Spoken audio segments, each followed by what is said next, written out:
As of recording this video, Dream and his friends are taking over virtually every social media site. The Dream team is gaining millions of new subscribers each month. On Twitch, George Not Found, Tommy Innit, Dream, Sapnap, BadBoyHalo, Tubbo, and Wobersuit are part of the top 50 fastest growing channels on Twitch.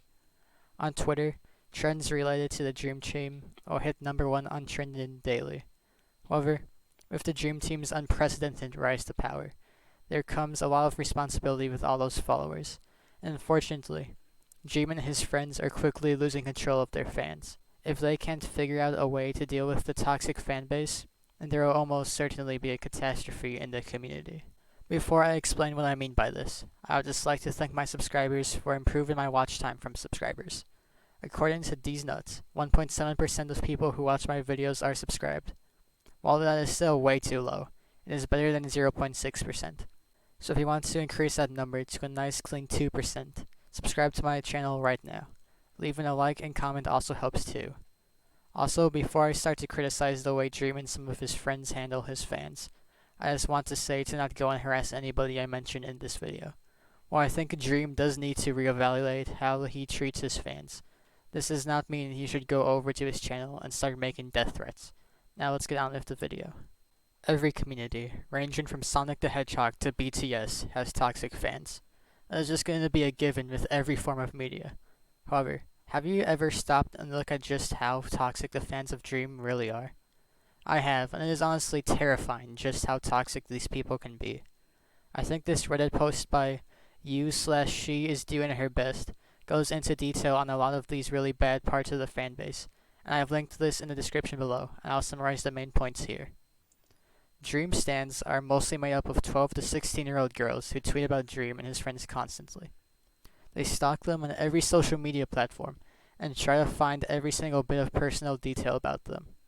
Some highlights include trying to zoom in on Dream's cat's eyes to see what Dream looks like, hacking a radio station and playing Dream's videos, and trying to find the exact Pizza Hut Dream, George, and Wilbur went to try and meet up with them.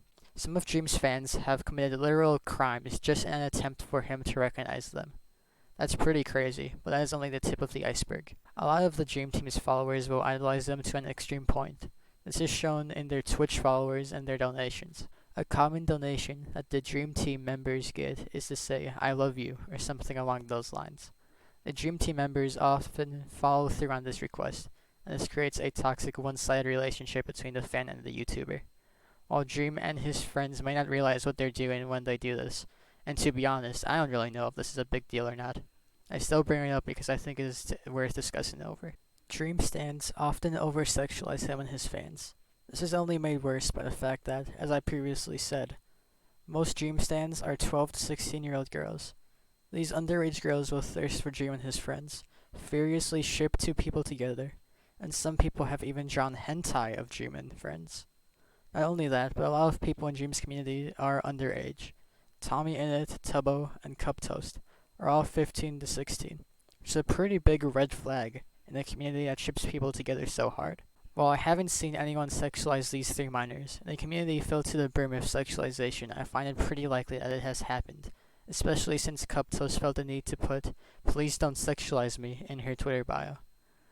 It especially doesn't help that Dream has no problem with fans sexualizing him and his friends, and has said so publicly, as long as the people being sexualized are of age. This is a stance he should almost certainly change, as it isn't right for minors to be publicly and openly sexualizing their favorite content creators right in front of their faces. However, the very most concerning thing about this is what happens if the YouTubers sexualize back.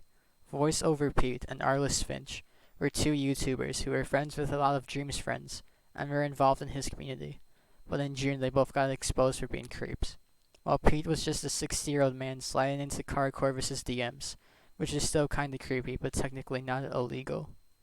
Arliss Finch was much worse and straight up groomed some of his fans. Imagine if all of this came out now, when Dream and his friends are substantially bigger. It would be like Bashiverse levels of bad.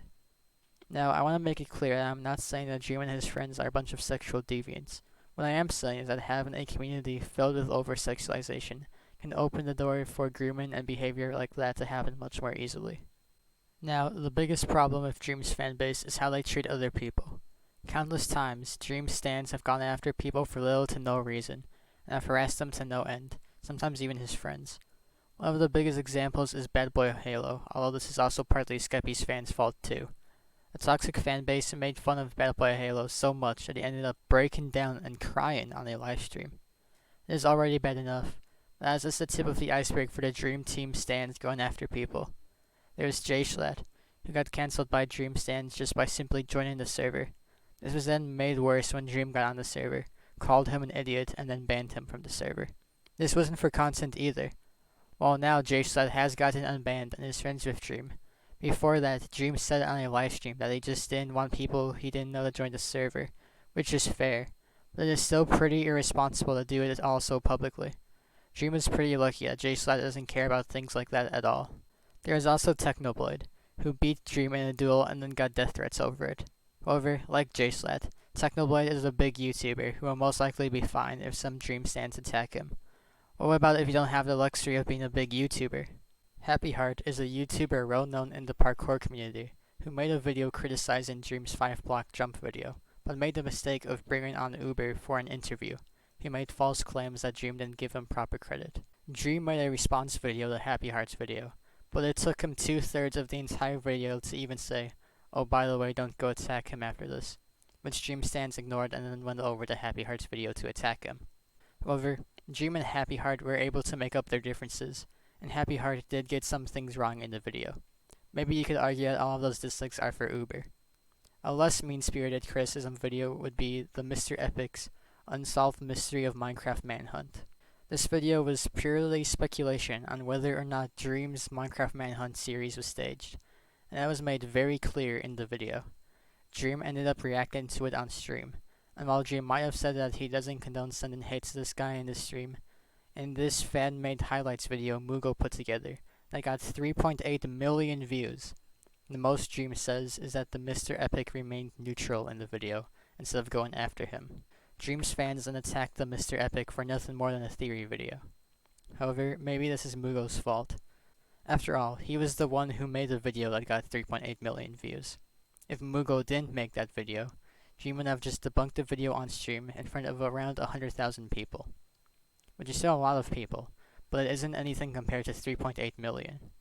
Well, Dream has said he has no problem with people uploading highlight videos of his content to their channel. This is a big issue, as these channels could potentially take things out of context. Either Dream didn't give a proper disclaimer saying to not send hate to the Mr. Epic, or he is endorsing people that take what he says out of context. Before we move on to the next point, I also want to add something that Reddit user u/howzeki pointed out, and this post is also linked in the description. A lot of Dream's fans think that he is very calm and collected whenever he responds to something, but in reality, you can tell pretty easily that he is pretty annoyed whenever someone criticizes him. You can see this in the response videos he made to Happyheart and the Mr. Epic. There's nothing wrong with being pissed off by criticism, especially when you think that a lot of the criticism you think is undeserved. However, Dream actually responded to this Reddit post. At first, he refutes the admittedly weak example Howzeki gave to prove his point, that being, Dream feels the need to be in the spotlight in Minecraft Championship. However, Dream then ends off his comment with, "You are just blind to the side that doesn't fit your narrative." The Reddit comment Howzeki made was the nicest criticism of Dream I've seen. He says multiple times, "This could just be me, maybe I'm overthinking things," and then Dream ends off his response with a shot at him, which just proves Howzeki's point. Dream feels so personally attacked by someone.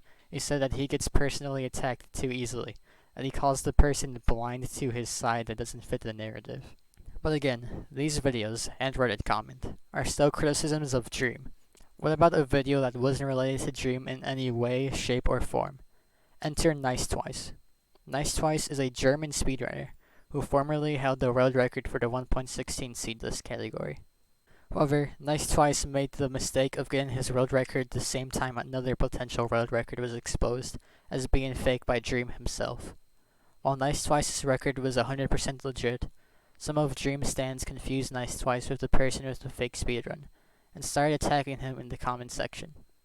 While this wasn't the most hated video I've talked about so far, even today if you look up Nice Twice, some of the first results are Nice Twice speedrun fake, Nice Twice cheating, and Nice Twice speedrun cheating. However, once again, you can make the argument that Nice Twice getting hate was the YouTuber Zyphon's fault, as he made a bigger video talking about fake speedruns. While that video was based on what Dream said, it is still partly Zyphon's fault. Nice Twice got a bunch of hate.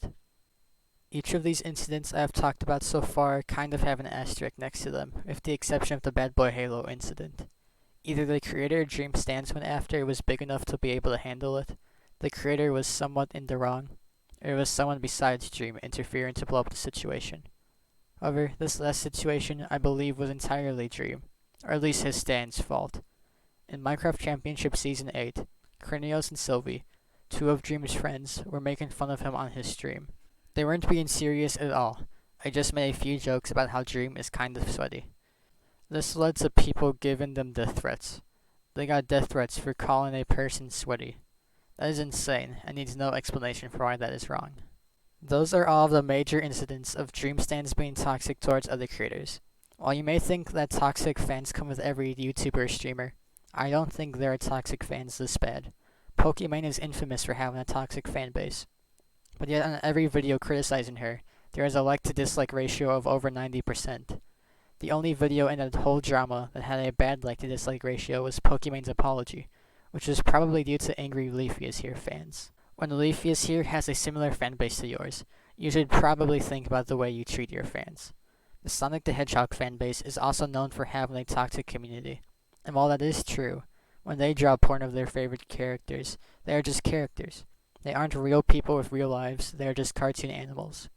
Unless they actually go after someone for not liking Sonic the Hedgehog, they are usually pretty harmless. The best comparison of Dream's fanbase to another media's fanbase would be boy bands like BTS or One Direction. But even boy bands have the excuse of being out of touch with their community. Dream interacts with his fanbase daily, and is aware of everything I've talked about in this video, while boy bands probably don't handle their own social media accounts, and are unaware of how toxic their fans can be. While some people might think that Dream is doing all he can to stop toxicity in his community, I don't think that is the case. In his Addressing Toxicity stream, he stands by the J-Slut ban, although of course that's been repealed now, and the oversexualization of himself and friends just as long as it is legal. From what I've seen, he doesn't make disclaimers and not attack people in his videos very clear. Plus, his stans have still attacked people like Krinios, Sylvie, and Technoblade after that livestream. While I don't know how Dream and his friends can stop the rampant toxicity in his community, all I know is whatever he is doing is not working. You may still think that all of this is not that big of a deal. I disagree. I think that unless something drastic happens, all of these issues are going to get bigger and bigger.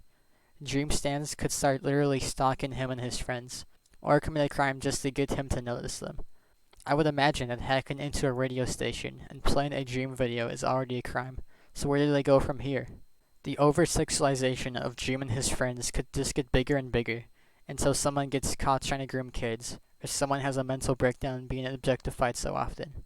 Again, I'm not specifically saying that Dream is diddling kids, but over-sexualization in a community filled with minors makes it easier for people to groom each other.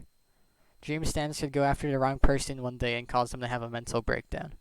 They already kinda did it with BadBoyHalo, but that was 4 months ago and Dream and Bad are good friends. I bet the situation would be much different if someone making a criticism video had a mental breakdown about Dream stans harassing them instead. All of these things sound like really extreme scenarios, but with each new incident I find that Dream's fanbase is heading closer and closer to that direction. People are gonna get hurt if things continue the way they are. But at the end of the day, what do I know about this community? I don't even watch Dream's videos. Maybe just since I'm not a part of his fanbase, all this behavior seems absurd to me. Or maybe I'm just over-exaggerating how bad things really are.